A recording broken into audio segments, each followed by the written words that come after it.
Hello and welcome to the Citadel Women in Money series, where we delve into financial matters and answer the questions asked by the women in our network. Joining me again today is Vanessa Hofmeyer from our Citadel Asset Management team. Welcome, Vanessa. Thank you. In working very closely with the women in our network and mapping out their financial roadmaps, we often find that they really like property as an asset class.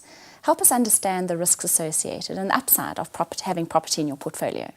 Having some property makes sense, but property in itself is quite a broad spectrum. You've got the physical property, in other words, the home you own or some kind of physical property that you own, or you have the listed alternatives where you can have a broad spectrum of assets around a variety of different sectors, countries, globally and locally. So it is a very broad sector. So property on its own is quite complex.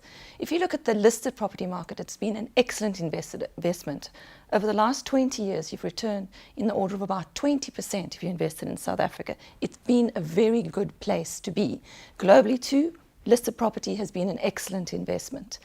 The issue is when you look at property now in the listed space, it does seem expensive. So at the moment, we would not recommend it as our optimum asset class.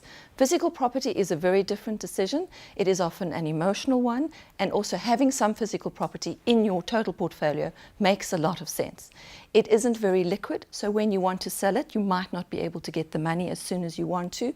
And also when you buy a physical property, there are also estate planning issues when you are buying property. So it is quite a broad spectrum of issues that you do need to have a look at property, but having some in your portfolio makes sense, but having too much probably doesn't make sense. And going into the listed space at the moment, we would recommend waiting a little bit, being a bit more patient, because we do think it is actually quite expensive. And I think the key point you're making there is to make sure that it's diversified. Absolutely. Thank you for being with us, and thank you for watching. Goodbye.